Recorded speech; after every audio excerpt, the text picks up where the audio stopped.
Isang mapagpala at magandang gabi po sa inyo mga kaparokya at sa lahat po ng sumusubaybay ng ating programang Conversations of Conversion, Monica through the words of Augustine. Isang programa po ng pagdinilay at kwentuhan hinggil sa buhay ni Santa Monica, ang patron dito sa Mexico, Pampanga. Ito po ay pinagkakaloob sa atin sa tulong ng ating pura paroko na si Father Arnie Serrano at ng OAD Hermandad de la Correa de Santa Rita de Casia.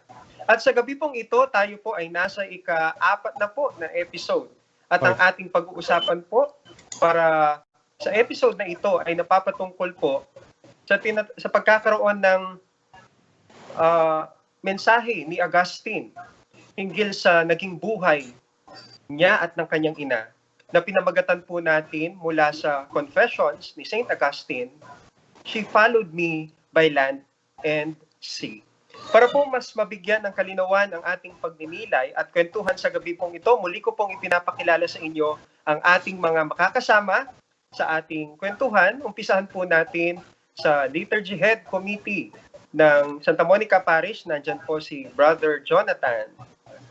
Magandang gabi po. Magandang gabi po sa lahat ng ating mga kaparokya, sa mga kababayan po natin. Sa lahat po ng ating mga taga-subaybay. Magandang gabi po. At syempre po, ang ating kasama sa Hermandad at nakabase sa Australia, naririto po, kasama natin din ngayong gabi. At sa bawat gabi, nakasama natin si Brother Don Mauro. Magandang gabi po sa ating lahat. Welcome on our 4th episode and 4th night.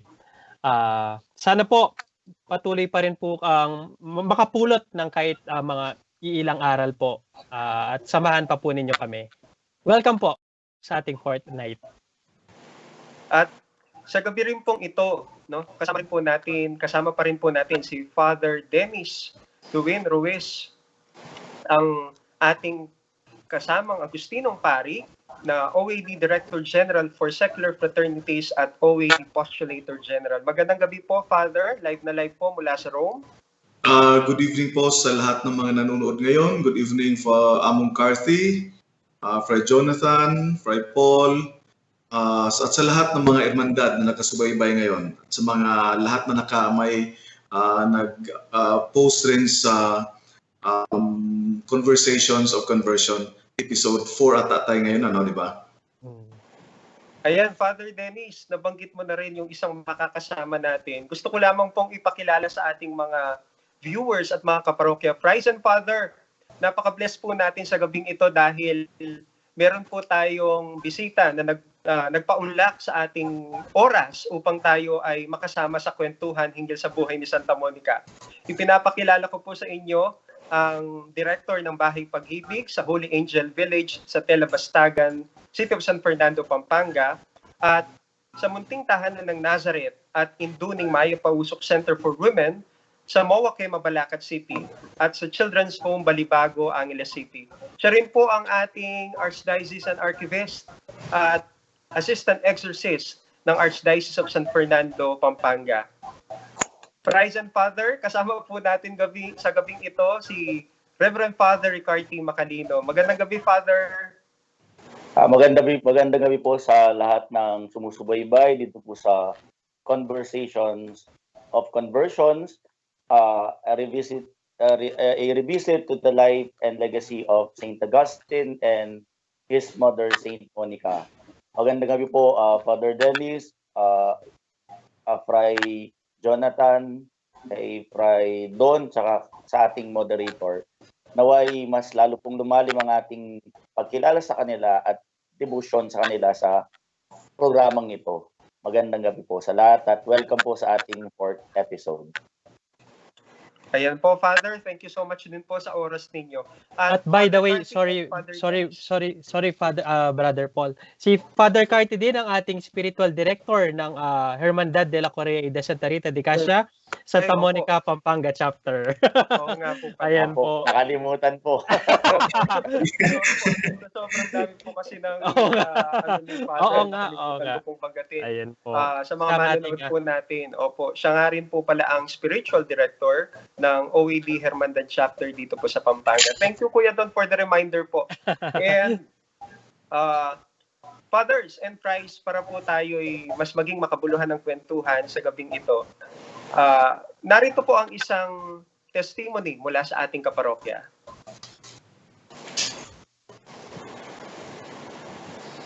Matagal kasi ako nawala sa mga anak ko. Nung bumalik ako sa kanila, malalaki na. Ang hirap pala nang hindi mo nakalakhan yung mga anak mo. Talagang masakit. Kasi hindi mo alam paano nila matatanggap na magulang ka, paano ka magiging magulang sa kanila. Pero sa loob ng maraming panahon, hiningi ko sa Diyos na sana maging magulang ako sa kanila at makapagsimula ako. Sa awa ng Panginoon, sa patuloy na panalangin at paggabay ko sa mga anak ko, ginawa ko yung tungkulin ko sa kanila bilang ina, kasama yung panalangin ko sa Panginoon na sana matanggap nila ako. Nakikita ko yung mga masasakit na pangyayari na ang hirap pala na pagalitan, ang hirap na ituwid, ang hirap ibigay ng aral sa kanila, o iparamdam na ina ako, o iparamdam ko na sila'y mga anak ko dahil nawala ako ng matagal na panahon.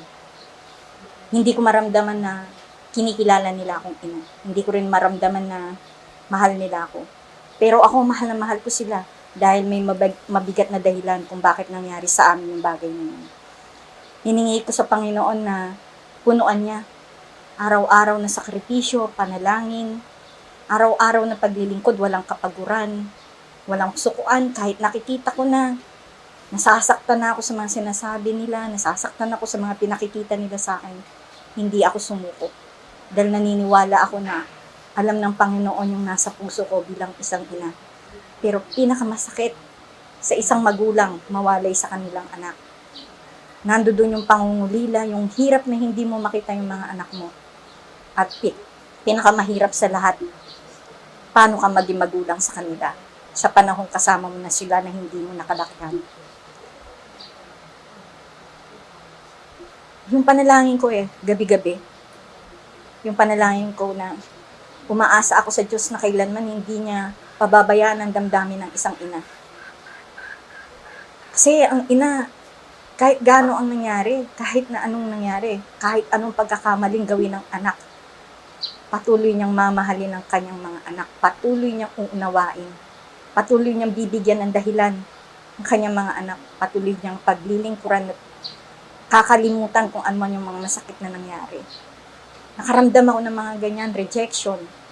Nakaramdam ako ng mga sakit, sagutin ka, pero hindi ako nawala ng pag-asa. Hindi ako bumitiw. Dahil naniniwala ako na nasa tabi ko ang Panginoon. At alam niya kung anong layunin, bakit nawala ako sa kanila. Masakit yung panahon na wala ako sa mga anak ko. Yung pangungulila ko. Yung wala ako sa tabi nila. Para akong pinapatay sa araw-araw. Para akong wala na sa mundo. Hindi ko alam kung anong nangyari sa mga anak ko. Pero kailangan kong gawin yung mga bagay na yun para sa ikabubuti nila. Pero nung bumalik ako, ang sakit. Kasi parang hindi ko na sila kilala. Hindi ko sila kagagatan. Hindi ko sila pwede seserang dahil hindi ako nag-inas kanila ng matagal na panahon. Pero hindi nila alam kung gaano ako naghirap nang wala sa tabi nila. Hindi nila alam na halos hindi ako matulog. Hindi ako kumain. Niisip ko anong kalagayan nila. Walang oras na hindi ko hiningi sa Diyos na sana ibalik nila ako. Ibalik niya ako sa akin, mana. Makasama nila ako at maparamdam ko na magulang ako. Pero ngayon, salamat sa Diyos. Dahil sa patuloy kong panalangin, sa patuloy kong mga sakripisyong ginagawa para sa kanila. Eto ako ngayon, kasama ko yung mga anak ko. Kasama ko na yung mga apo ko. Nararamdaman ko mahal na mahal nila ako. Nararamdaman ko na mahal nila ako at handa nila akong hindi pabayaan. Basta't ang lagi lang natin ilalagay sa sarili natin, huwag tayong susuko. Huwag tayong susuko sa anumang pagsubok na dumarating sa buhay natin.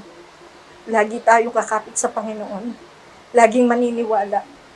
Gaano man kahirap, gaano man pagod na pinagdaanan natin, gaano man tayo bumagsak ng paulit-ulit, huwag tayong bibitiw. Huwag tayong bibitiw sa Panginoon dahil wala tayong ibang babalikan at kakapitan kundi ang Diyos. Ngayon, nandito ako ngayon. Tumatakbo ako. Hinahabol ko yung panahon para sa mga anak ko na nawala. Binibigay ko sa kanila na unti-unti paano nilang makilala ang Diyos. Pag nakakakita ako ng mga pagkukulang na nagagawa nila, sabi ko, sayang Diyos ko. Ang dami kong nasayang na panahon na hindi kita napakilala sa kanila. Sana makahabol pa ako. Pero salamat sa Diyos.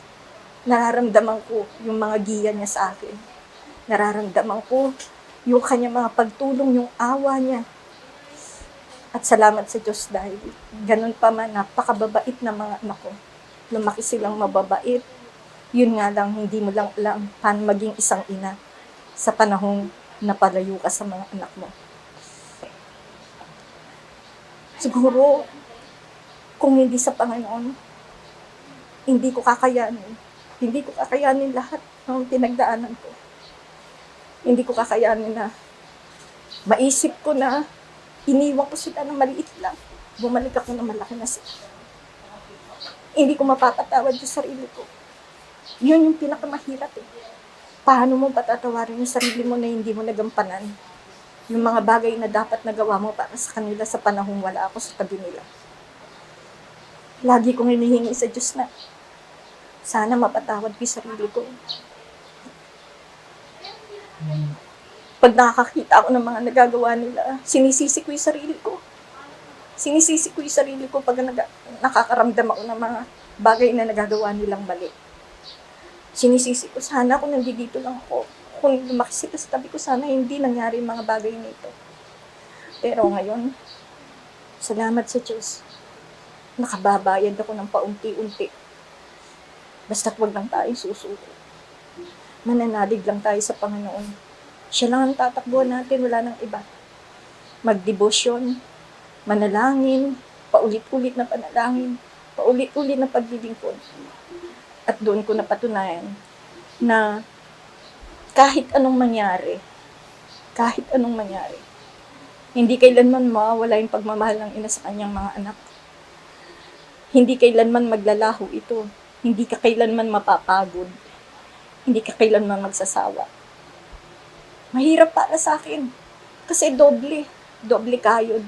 Doble pagbabahid puri ang ginagawa ko bilang isang inas para sa kanila.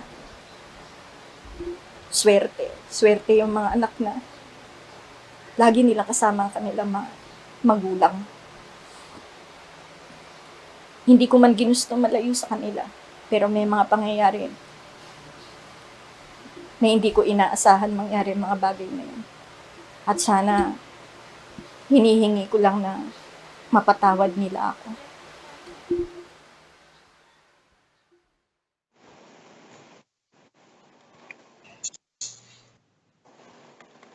Ayan po. Pads at saka Fries, naalala ko tuloy yung kanta ni Sharon Cuneta, sana'y wala nang wakas. Parang kung mapapansin mo yung testimony po ni sister, thank you po by the way. Parang she was on an endless ine-exhaust niya yung mga endless efforts niya to win back her children talaga, no? So ginawa niya yung lahat para mawin. Siguro hindi niya minention kung, although hindi naman din natin kailangan malaman, hindi na niya minention kung bakit napalayo siya sa mga anak niya, pero it is a very common experience lalo na sa mga migrants at saka sa mga OFWs natin na parents.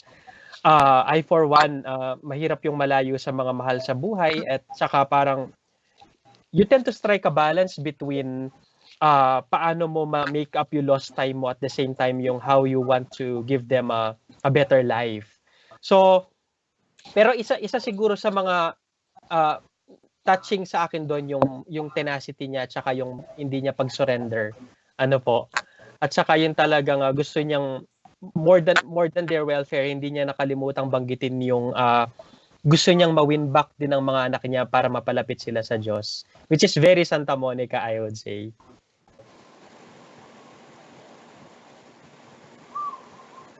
Ads? Kung naalala nyo kahapon sa episode natin, no, nandun ako sa Ostia Antica, di ba pinag-usapan natin na paano iniwan ni Agustin yung nanay niya. At ngayon, si Agustin, dahil nga nasa Roma na, and he heard na nangangailangan ang Milan dahil at that moment ang emperor ng Roman Empire nasa Milan, pero yung nanay niya ang namamahala muna dahil bata pa yung emperor at that time. So naghanap sila ng professor of rhetoric dun sa Milan. And because Augustine had many connections, di ba, sinabi natin na hindi agad niya iniwan yung pagkamanikeyan niya dahil nga may mga kasama siyang mga brother niya na pwedeng makatulong sa pagpapasok sa kanya sa trabaho. Kaya nakapunta siya sa Milan. Actually, hindi lang dahil magaling siya na orator, kaya natanggap siya, kinuha siya because of his gifts and his cultural na baggages, mga kaalaman niya, but because also of being a Manichaean, kaya nakapasok siya. At dito rin, kailangan rin nating malaman that Augustine was accompanied by his live-in partner na tinatawag niya sa mga works na concubine, and his son Adeodatus. So kasama niya dahil pinuntahan talaga siya sa Roma dahil mahal na mahal rin siya ng babae at saka mahal rin niya yung babae, pati yung anak niya. And pagdating nila sa Milan in the autumn of 384, nakahanap agad sila ng matitirhan. Siyempre may mga connection siya at malaki yung sweldo niya. No? So yung karir niya, makikita natin na talagang umaangat siya. Nakukuha niya yung gusto niyang makuha when he was still in Tagaste, in Carthage, in Rome. Di ba nalaman rin natin na in Carthage ayaw niyang magtrabaho pa doon dahil nga yung mga estudyante niya, mga walang disiplina. While in Rome, mga estudyante naman, may disiplina, pero sa panahon ng pagbayad ng tuition nila, hindi na nagpapakita. So ngayon, nasa Milan si Augustine at tumataas talaga yung karir niya, pati yung sweldo niya, yung buhay niya. Nakukuha niya yung gusto niya sa buhay. Si Monica, dito papasok si Monica. No? Sabi nga sa Confessions, stubborn and courageous at the same time. No, itong nanay ni Augustine. After having recovered from what Augustine did to her, di ba iniwan siya but she returned to her usual life. And after having convinced Navigius, yung kapatid ni Augustine, she embarked for Rome from Carthage. And she challenged the sea and its dangers. Dahil alam natin na napakahirap magbiyahe before or by land or by sea. Kaya nga sinasabi nga na kahit not so distant yung bibihain nila, kailangan most of them nag-iiwan ng last na will, no, yung testament nila. Dahil kung anong mangyari sa biyahe, at least alam na sa mga naiiwan anong gusto ng taong hindi na nakakabalik. But ano yung nakakasakit sa kanya? Wow. Dahil pagdating niya sa Roma, hindi niya naabutan si Augustine doon dahil lumipat na sa Milan.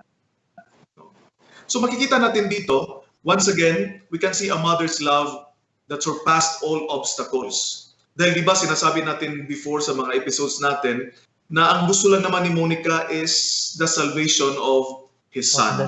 Of son, especially yung faith. Sinabi niya sa Confessions, the book of sa Confessions in Book 6, my mother, resolute in her piety, followed me by land and by sea, taking from you security from all dangers.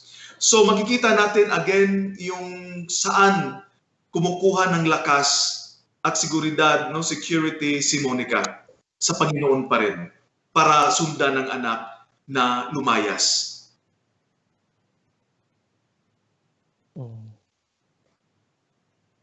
Father Carthy, baka siguro sa mga experiences mo as pare, no? Siguro nakatagpo na tayo ng mga nanay na talagang sinusundan yung anak na lumalayo, no, sa kanila. Opo, Pads. Unang-una po, I am a testimony to my mother na she always follow me wherever I go. Naalala ko po nung ordinasyon ko po, isa po sa speech ko, yung bata pa po ako, sakitin ako. Ang nanay ko hindi laging mapakali, baka agad akong mamatay, anong mangyari sa akin. And then yung nanay ko po, she went to Quiapo Church. Lagi po siya nagsisimba every Friday. At dinidevote niya po ako sa Diyos. Pag gumaling po yung anak ko, iaalay ko po siya sa iyo at siya'y maglilingkod sa iyo. Parang ganun po. And then she also went to a Mother of Perpetual Help sa Baclaran po at pinagdasal niya rin po ako doon. Kasi po almost 1 year po, pabalik-balik po ako sa ospital at hindi po siya mapakali hanggat hindi po gumagaling at nawawalan na rin po ng resources yung family namin kasi yung work po ng tatay ko, hindi naman ganun kalaki yung sweldo. So at my early stage in my existence, ang nanay ko po hindi tumigil na sundan ako sa aking physical health para gumaling ako, para hindi mapadali ang aking pagpalagi sa mundong ibabaw. And then, nung pong high school ako, medyo nakaliwas din po ako ng landas. Kaya po yung mga high school teachers ko po, after ko pong mag-high school, di po sila makapaniwala na I entered the seminary. Kasi marami po akong kalokohan nung high school, nakikipag-away, nakikipag-date, umuwi ng madaling araw, at nakikita ko pong nanay ko pag umuwi po akong madaling araw, lasing, naghihintay po siya. At lagi po niyang sinasabi sa akin, alam mo anak, hindi ako mapakali hanggat hindi kita makita na umuwi kasi nag-aalala ako sa iyo baka anong nangyari sa buhay mo. Baka napahamak ka na, mamatay ka na, or whatsoever. So ako po, minsan po, nagbibiroan kami sa seminaryo na kaming magkakaklase po na siyam na naging pari, na magkakaklase na original batchmates po sa theology. Lagi po namin sinasabi, merong pagkakahalintulad ang buhay namin dun sa life ni Augustine before conversion. And after ng ordination namin, like Augustine, we are trying our best to strive to become holy and blameless in the eyes of God. Ako po isang matinding naggabay sa akin, katulad ni Augustine. Sinundan ako ng nanay ko by land and by waters, by sea. At siya po ang unang nagdasal po sa akin. At kaya po utang ko po sa kanya ang aking bukasyon. And ngayon po, pag umuwi ako every weekend, nakikita ko po lagi yung nanay ko. Pag alas 6 na ng gabi, lahat po ng kanyang nobenaryo, kung 15 pieces yun, lahat ng santo, lahat po, she faithfully prayed those nobenaryo na binigay ko po sa kanya. Kaya po ayoko nang dagdagan, baka po mapatagal pa po yung panalangin po niya. So kung ilan pong nobenaryo yung binigay ko, nung simulan seminaryo ko, hanggang ngayon po, yun yung mga dinadasal niya. And lagi niya pong sinasabi sa akin, anak, lagi kitang ipinagdarasal na sana'y maging mabuti ang buhay mo at maging tapat ka sa iyong tungkulin bilang isang pare. Ayun po. It's so Monica yung nanay mo talaga, no, with your experience among Carthy.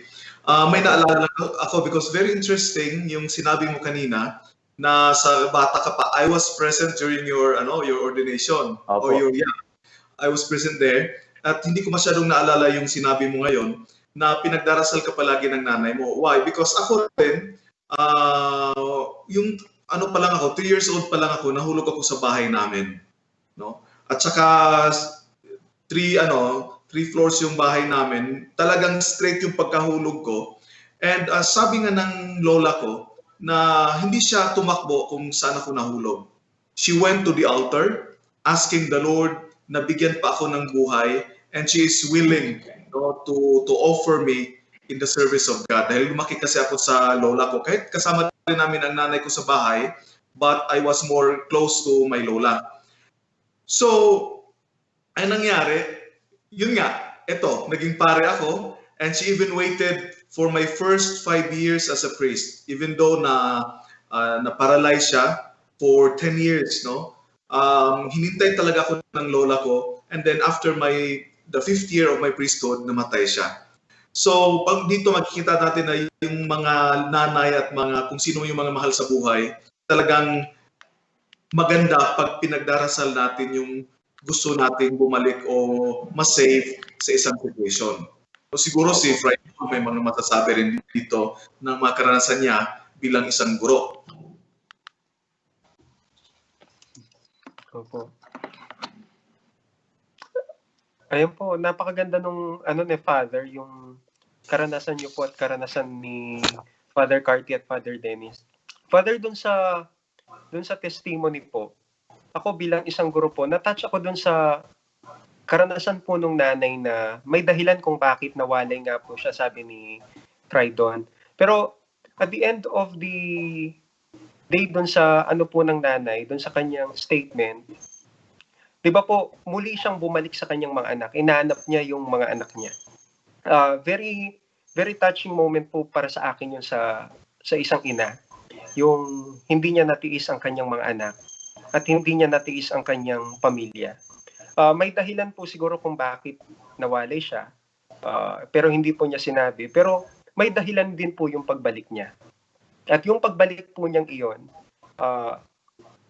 doon niya naramdaman na mahirap. Pero doon po natin makikita yung pagiging matatag niya gaya ni Santa Monica dahil hindi po siya sumuko. Hindi siya sumuko doon sa mga problema na kinaharap niya sa kanyang pagbalik. Hindi po siya huminto na sumunod sa kanyang mga anak hanggang maipagkaloob niya kung ano yung nawala doon sa oras na nawala siya. Siguro po isa yun sa napakagandang mensahe na gusto ko pong baunin sa ating kwentuhan ngayon gaya ng mga karanasan po ninyo. Na ang isang ina hindi po magsasawang susunod sa isang anak sa kanyang mga yapak. Kahit na mahirap, pero isang tao na hindi mo po mapapasuko ay ang mga ina. Ayun. Add ko lang, Fray Paul, no? Napakalaki yung parang yung ginagawa din natin ngayon. It's a celebration nung pagkamalaki ng puso ng ating mga ina, no? Yung ganun ba? Kasi, kung mapapansin niyo yung pinaka-famous na dictum ni Santa Monica, walang malayo sa Panginoon. So it's figuratively and literally no distance could ever stop her from fulfilling her goal and end in mind. Ang nagustuhan ko pa sa story ni Santa Monica din, clear sa kanya kung anong gusto niya. Clear sa kanya kung ano yung pupuntahan niya at ang gusto niyang mangyari. Kaya kapag nagdadasal siya, very clear. Kahit maraming distractions along the way, kahit kahapon diniscuss natin na na-deceive siya ni Augustine. Pero kung sigurong ang isang tao, lalo na ang nanay, kung merong siyang very particular and precise thing in mind, hindi siya mawawala sa goal na yon. At saka while Father Carty and Father were sharing their childhood experiences, no, naalala ko yung coat of arms ni St. John Paul II. Yung cross siya and then si Mary, symbolized by the letter M na nasa ilalim ng cross. Siguro parang pattern doon yung nangyayari kay Santa Monica ngayon. Parang even sa kamatayan, nandoon ang ina niya. Ang ina ng Panginoon sa tabi niya, sa ilalim ng krus. When everybody else sort of deserted him, at ayaw nilang ma-associate sa kanya dahil baka fearful sila na sapitin din nila yung nangyari sa Panginoon natin mismo. Pero her mother was there.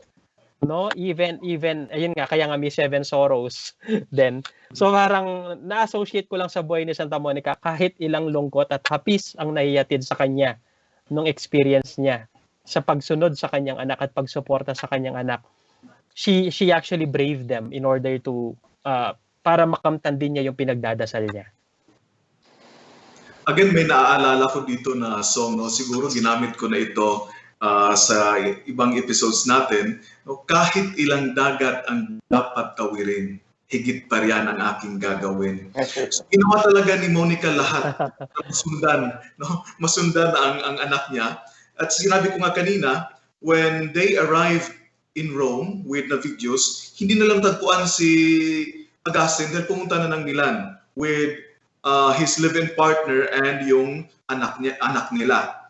So anong nangyari kay Augustine pagdating sa Milan? Yung sinabi ko nga kanina na nakahanap agad siya ng trabaho at saka nung dumating si Monica, dahil hindi nagdadalawang isip si Monica na puntahan si Augustine sa Milan. So just imagine na pagod yung nanay niya sa biyahe sa barko. At saka ngayon gagawa siya ng biyahe papuntang Milan. Ngayon, pagpupunta kami ng Milan from Rome, it will take us siguro mga 3 to 4 hours yung mga matutulin na train yan. While yung normal na train before, naalala ko siguro 5 hours. So napakalayo, train na yan. How about during the time of Monica, napakalayo yun. Pero sundan pa rin nila. Pero ano yung parang a sort of consolation to Monica nung nakarating siya sa Milan. She found Augustine in Milan with great joy. Dito pumasok na dahan-dahan yung joy ni Monica after having known that he was not a Manichaean anymore. Dahil nga, di ba, nagsimula sa Carthage pa lang, parang nagsimula ng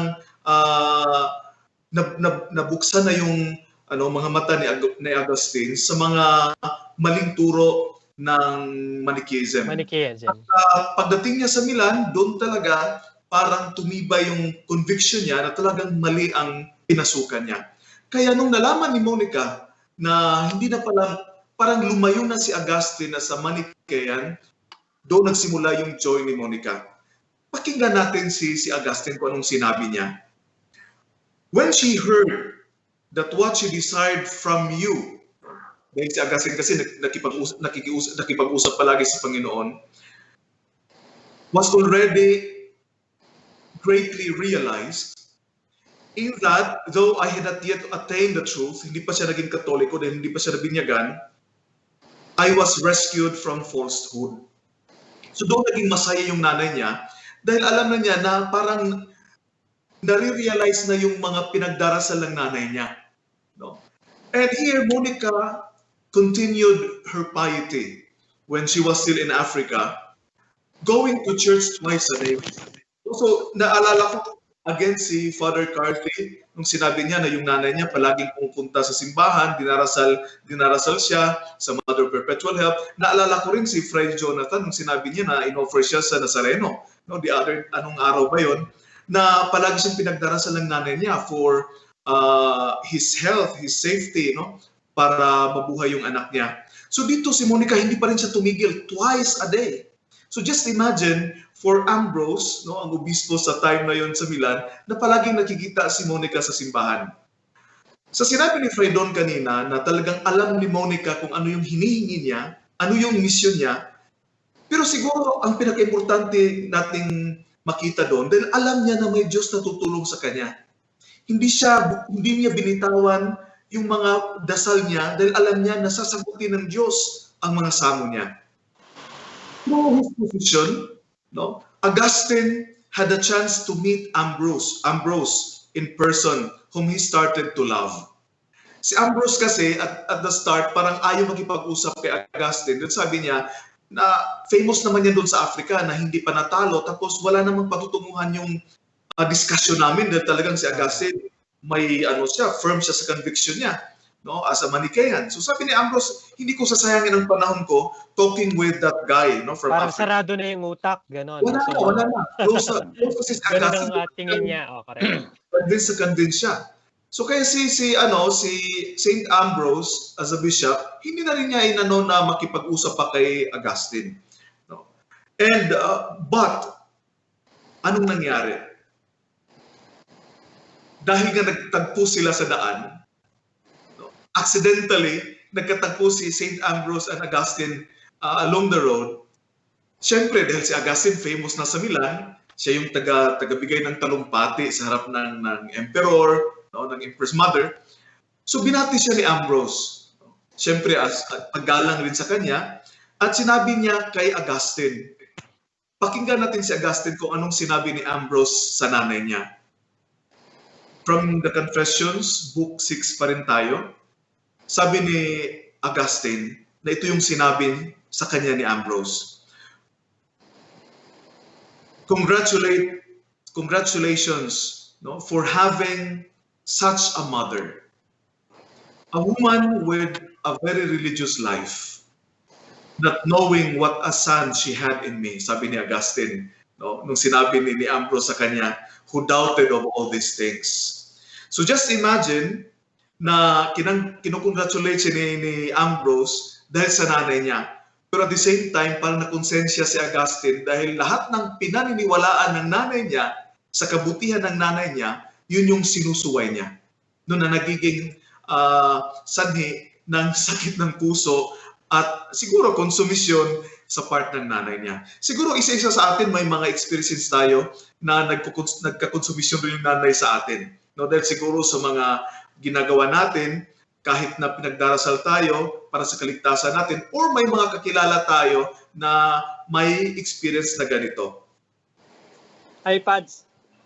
Ako yung nanay Hello, ko. Jonathan. Siya daw yung maraming consumption. Ay, marami. Ang makaming kinig. Hindi naman po consumption, pero parang sort of. Yun. Kasi natuto po akong uminom ng nakikipagkapit barangay pa nga ako para uminom. Ang uwi ko madaling araw. So, yun yung nanay ko naalala ko, test sa akin, tapos darat ng ko gising pa. Naalala ko pa. Naalala ko yung sinabi ni Father Carthy, baka nakita kayo before. Oo nga. Nagkabungguan pala sila. Dahil kung kapampangan lang ako, baka nakita tayong tatlo. Ayun. Ako naman po, i-relate ko lang po dun sa sinabi ni Ambrose kay Augustine about Augustine's mother. Madalas po, nung nasa katedral po ko, merong humihingi ng advice sa akin. Father, yung anak ko sakit sa ulo, nagbabarkada, hindi umuwi ng maaga, maaga pa lang umuwi, madaling araw, mga ganon. At lagi ko pong ina-advise sa kanila, kung tayo lang po, hindi natin mababago ang ibang tao. Pero ang Diyos, kaya niyang baguhin ang ibang tao. I think what paved way for the conversion of St. Augustine is the power of prayer. The prayer of St. Monica and her love for Augustine paved way for the conversion of Augustine. That is why Augustine, hindi lang siya naging baptized Catholic Christian, naging pari pa siya, naging obispo pa siya, naging doctor of the church pa siya, simply because of the power of prayer and love. Kaya po kung sasabihin ko ngayon, kung gusto kong isum up yung, kahit di ba tayo tapos, yung episode natin ngayon, parang ito po yung lumalabas na idea po sa akin. Monica's powerful prayer and love for Augustine is the reason for the conversion of her son. Yun correct. po, yun lagi, ang Diyos lagi ang magbabago sa tao. At yun din yung sinasabi ni Don Mauro kanina na clear kay Monica yung gusto niya. Pero hindi siya nag-rely sa kanyang sariling kakayahan. Nag-rely siya sa kapangyarihan ng Diyos na kayang baguhin kahit ng pinakamatigas na puso at ang pinakamakasalanan na tao. So yun po. So parang it is very safe to say na behind the salvation of Augustine, it's a woman. Was a woman. Yes. Her mom actually. So siguro, ano po ang magiging assignment naman ng ating mga viewers for tonight kaya, Pads? And Fry? Siguro, yung assignment na ibibigay natin, assignment online, ha? Tayo sinimulan natin yung pagbibigay ng assignment. Siguro, ang nakikita ko dito, Father Carthy, Fray Don, Fray Jonathan, Fray Paul, na yung sinabi ni Augustine, she followed me by land and by sea. Siguro yung sumusunod kay Augustine, yung sinasabi niyang by land and by sea, are the prayers and love concern of Monica. Dahil hindi naman lahat ng nanay pwedeng sumunod, no? Hindi naman lahat ng nanay talaga bumiyahe. kahit hindi po nakarating yung nanay nyo physically kung saan man kayo, alalahanin nyo na yung nanay nyo palaging present sa buhay ninyo through her prayers, sa pag-aalala, no, sa concern niya at sa pagmamahal niya. Now just imagine that it happened na dahil si Ambrose kasi kaaway ng parang kaaway ng Empress Mother. Dahil nga yung Empress Mother para siyang sumusuporta sa Arianism, no, the Arians, yung mga heretics. Kaya ang ginagawa nila, gusto nilang kunin ng mga Arians ang simbahan ni Ambrose. So what Ambrose did, tinawag lahat ng mga Katoliko para magdasal sa loob ng simbahang Katoliko para hindi makuha ng mga Arians. At sinabi dito, pakinggan natin again si Augustine. Monica, for her zeal, in front row in the vigils and prayers. So si Monica frontliner. Frontliner. Frontliner siya. No? Nakita niya na si Augustine parang lumalayo na sa Manichaeism, pero hindi pa rin siya huminto sa pagdarasal. Dahil alam niya na yung mission niya hindi pa tapos. Pati sa Church of Milan, pa rin, atribida pa rin siya, nakikialam pa rin siya, nandun pa rin siya. Sabi yan ni Augustine dahil nakita niya yung nanay niya in the Confessions, Book 9. No? Monica, for her zeal, was in front row in the vigils and prayers. So makikita natin dito yung nanay hindi talaga umaatras. Itong si Monica na to. At alam ko na maraming Monica nakikinig ngayon. Alam ko na maraming mga nakasubaybay sa atin ngayon na talagang nakaka-relate sila for being Monica sa mga anak nila at sa buhay ng sa pamilya nila. So dito po si Augustine parang tumataas na po yung parang umaangat na yung buhay niya as an orator, official orator of the empire, pero umaangat rin yung dissatisfaction sa buhay niya. He was looking for interior peace. So sa experience na ito ni Augustine, hindi rin siya iniwan ng nanay niya. Kasama niya ang nanay niya sa mga ups and downs sa buhay niya dahil nga 'di ba si Augustine parang talagang nalublob siya sa bisyo, no? Sa pera, sa career niya at sa babae. Kahit na alam natin na he became faithful to his live-in partner, no? Dahil nga may anak rin sila, pero talagang bumabalik pa rin siya, no? Parang hinihila siya kahit na gusto niyang bumalik sa Panginoon. No? So, anong nangyari? Hindi siya iniwan ni Monica. Monica participated in this journey of her son. And in fact, Monica planned, no, na ipakasal si Augustine. Siguro may mga commentaries na hindi naman ang gusto naman ni Monica na at least mapakasal siya sa babaeng kasama niya. But hindi pwede. Dahil nga lower class ang babae na kasama niya. Intindihin natin ang law ng mga Romans before, no? Hindi kagaya ngayon na kahit kung sino man, sad to say na mayroon pa ring namimili ng gustong i-asawa sa mga anak. But during that time, Monica, napaka-stricto nila. Pero sinabi ni Augustine na parang yung naging hadlang talaga, yung babae. Mabait naman yung babae, naging hadlang ang babae, pero yung mabait naman siya, pero sinabi ni Augustine naging hadlang, pero hindi niya sinabi ang mga motives, no, kung bakit naging hadlang yung babae sa kanya. And dahil yung babae, nakita niya na parang naging hindrance siya sa career ni Augustine, she left Augustine. Of course, with great suffering, iniwan niya si Augustine, yung kalibin niya, but with dignity.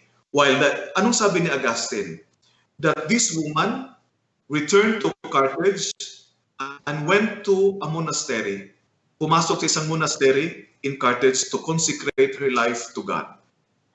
Nasaktan si Augustine, no, para siyang broken-hearted at that time. At saka siguro dito ko tatapusin yung sa part ng mga sinasabi ni Augustine for these episodes dahil nga papasok na naman tayo sa next episode no bukas kung anong nangyari talaga after this experience of Augustine na broken-hearted siya, no, at naghahanap siya ng truth. Hindi niya alam kung anong sino yung nanay niya, nakikita niya na nahihirapan, nagdarasal for him, iniintindihan yung anak niya dahil iniwan sa kanya, at saka yung circle of friends niya, and of course, with the influence of Ambrose in his life. Mother Carthy? Ayun po, maganda po yung episode na ito sa Confessions of St. Augustine. It's all about the piety and the religiosity of St. Monica. Iba po, gusto niya talaga na laging nasa state of grace si Augustine. Pero po siyang effort na magpakasal siya. Kaya lang po, during the time, parang may mga caste system sila na hindi pwedeng magpakasal ang hindi pareho ng estado sa kanilang sibilisasyon. Kaya ako, naniniwala po ko, Father Dennis, na plano din ng Diyos yun, na merong mas mahigit na plano sa buhay ni St. Augustine ang Diyos, kaya hindi nangyari yun. That Augustine will glorify God through his ministry as an ordained priest, bishop, and also through his writing. Kaya po hanggang ngayon, part ng ating doktrina at katuruan sa simbahan ang mga isinulat ni San Agustin bilang isang doktor ng ating pananampalataya. Totoo po, Father. Fray Paul? Ayan, talaga nga naman, Father, yung pagmamahal ng isang ina, no? Hindi lang po yung faith, no? Kasi lutang na lutang po yung gift of faith ni Saint Monica para sa kanyang anak through her prayers, yung unconditional and the purest form of love ni Saint Monica sa kanyang anak, lalong-lalo na kay San Agustin. Siguro po dito, ang isa sa mga babaunin po natin ngayon siguro is that the sweetest love of Saint Monica is like a sweet flower ng pagmamahal po niya. That this mother is the sweet flower of love for Saint Augustine. Ito po yung isang tagpo sa buhay ni San Agustin na hindi naging hadlang ang distansya sa kanya at ng kanyang ina saan man siya magpunta. 'Di ba sabi nga nila, Father, the more habang lumalayo yung distansya, mas dapat mong patunayan yung pagmamahal mo. At yun po yung pinatunayan ni Saint Monica sa kanyang anak, that it may be by land or by sea, hindi po siya sumuko. She followed Augustine. And at the end po, sabi nga po, based from the karanasan ni Father Carty at yung story ni Fray Jonathan and your story a while ago, Father Dennis, Saint Monica is really a spiritual frontliner, the soul saver of Saint Augustine. Hindi lang po siya yung life giver during the birth of Augustine. Hanggang sa mabuhay, patuloy na nabuhay po si Saint Augustine, Monica became her soul saver. Totoo po yan, Fray Paul, dahil ngayon, especially during this time of pandemic, dahil marami tayong mga pinapahalagahan ng mga tao, no? Especially yung mga frontliners natin, yung mga doctors, mga nurses, yung nagtatrabaho sa ospital, sa mga kung saan-saan man na naging mga frontliners natin sila. But wag nating kalimutan na lahat ng mga taong nagdarasal, kaya nga may mga rosary for healing, di ba, na ginaganap sa Pilipinas, dahil lahat po ng nagdarasal are considered as frontliners. Dahil alam to ni Father Carthy as an exorcist na yung war, no, yung battle na we wage natin is not only for this world but also sa mga hindi natin nakikita na mga kaaway natin. Dahil alam natin na sa panahong ito maraming nawawalan din ng faith, no? Dahil nga yung psychological balance nawawala na rin. Siyempre, ano yun, na parang yung faith na dudungisa na rin dahil nga ang iba ayaw na rin maniwala sa Diyos. So, kailangan natin ngayon ng mga taong magdarasal. Like Monica. Opo. Dahil nga, Father, nakikita ko dito, Fray Paul, Fray Jonathan, na, di ba sinabi ko kanina, she followed me by land and by sea, na ang totoong pagsunod ni Monica kay Augustine is through her prayers. Opo. Sa bahay natin, sa mga kasama natin, sa pamilya natin, hindi kailangan tumawid tayo ng dagat at sumakay ng eroplano para makarating tayo sa kanila. But sad to say, may mga kasama natin sa bahay na mas malayo pa, parang nasa Mars sila nakatira dahil hindi tayo nag-iimikan, dahil sa away, no, dahil sa hindi pagkakaintindihan, na parang worst pa sa naging malayo siya sa atin. No? And mostly sa mga experiences na nangyayari is yung mga mahal natin sa buhay, yun yung mahirap patawarin pag nagkasala. Diba? O yung mga talagang magkadugo, yun yung mahirap pagbatiin. No? So siguro ito yung mission natin ngayon, no? To look on this situation sa loob ng bahay natin, that we should follow them. No? Dahil kahit nga parang dagat na rin yung layo natin sa kanila. So siguro patapusin itong episode na to with what Augustine felt. Dahil nga ngayon parang masaya na si Monica, pero ngayon si Augustine naman ang parang sinabi ko nga kanina, broken-hearted. Why? Because sabi niya in his Confessions, Book 6, nung kinuha niya, no, and my concubine being torn from my side, kinuha yung kalivin ko. Dahil nagiging hindrance siya, no, sa pagpapakasal sana niya. Ano nangyari? Augustine was left na parang sabi nga niya, wounded and bleeding ang puso niya. Yung nawala yung babae sa buhay niya. So siguro sa next episode bukas, pag-usapan natin, dahil sinabi na ni Among Carthy kanina, na may higit pang plano ang Diyos sa buhay niya. Doon natin makikita. So lahat tayo may mga sugatang puso. So, lahat tayo makakaranas ng yung tinatawag nating mga magiging broken-hearted tayo. No?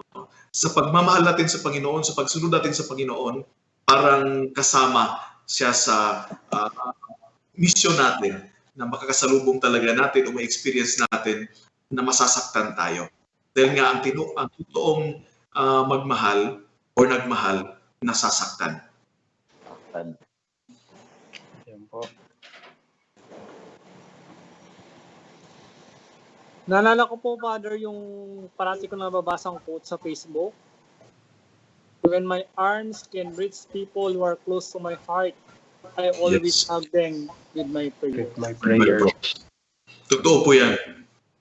Kasi Ayan. nire-restrict tayo ng ating distansya. So, yung prayers ang nag-uugnay sa atin sa kanila. Totoo po yan, Fred Jonathan. Kaya siguro si Monica is very relevant sa buhay natin ngayon. Kaya nga yung mga santo, hindi sila nawawala ng sinag, no, sa buhay nila. Kaya palagi silang nandyan, sila yung palagi nagbibigay sa atin ng inspirasyon na kaya pala nating sundan ang mga yapak ng Panginoon dahil pati sila, no, through suffering of course, pero they also exerted efforts na i-practice ang mga virtues, especially the virtue of faith, no, perseverance, and trust, total trust to the Lord. Kaya natanggap nila ang mga hinihingi nila. Relate na relate po yung mga anak ng OFW, ano? Opo. Anak. Opo, sa ating pong pananampalataya, although meron tayong distance, magkakalayo tayo, gaya nito, si Father Dennis, nasa Rome. Sana makapasyal tayo minsan doon. Pero through prayer, we are always connected to one another spiritually. Yes, to God and to one another, we are connected through prayers at saka yung ating mga spiritual exercises na ginagawa po natin. Kaya po ngayon po very relevant po yung kahit kung titingnan mo yung canon law tsaka liturgy, pero very relevant din po yung mga mga live stream mass, because through live stream mass ngayon po at least napipid po spiritually ang anxiety, depression ng iba, lalong-lalo na kung pinag-prepare mo talaga yung homily mo na something na makaka-uplift ng faith ng mga tao na nahihirapan sa pagharap sa pandemyang ito. So, yun po. So ang sandata po ni Monica na nakita po natin sa episodes na ito sa pagsunod sa kanyang anak ay panalangin, pagmamahal, pagtsatsaga at pag-aaruga. 4 na letter P po ang kanyang pinakita at yan ang nakapagbalik loob sa kanyang anak na si Augustine.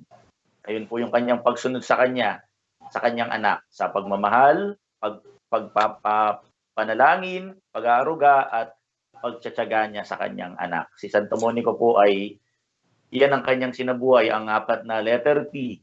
Kaya naman si Augustine tumalima sa Diyos dahil pinakinggan ng Diyos ang mga panalangin ng kanyang ina na si Santa Monica.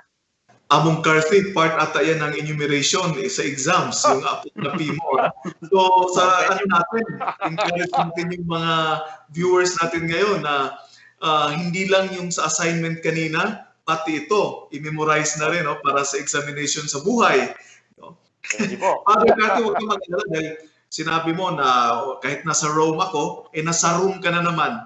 Ka naman dyan sa room mo. So, magkalapit lang. Rome and your room. In my room. Opo. To end our episode tonight, si Father Arnie Serrano ang ating parish priest para sa panalangin. Panalangin. O malulhating Santa Monica, sinamahan mo si Agustin noong nagsisimula siya at kanyang mga kasama sa buhay monastiko. Ikaw ay nagalak sa buhay ng pananalangin at ikay labis na natuwa sapagkat alam mong tama ang pinili ng iyong anak. Ninais mong habang buhay na maging malapit kay Jesus sa pananalangin. Kami yung gabayan sa mas malalim na buhay panalangin at gawing ang panalangin ay ang aming buhay. Ang daan patungo sa buhay na ito ay nagsisimula kung payak ang aming pangangailangan. Ang aming mga puso ay panatag lamang kapag ang pagnanasa sa makamundong mga bagay ay namatay na. Binubuksan nito ang aming mga sarili sa mas malalim na buhay panalangin na sinimulan mo na at ang iyong anak. Ituro mo kami sa daang ito. Amen. Sumainyo ang Panginoon. Pagpalain kayong lahat ng makapangyarihang Diyos, Ama, Anak, at Espiritu Santo. Amen.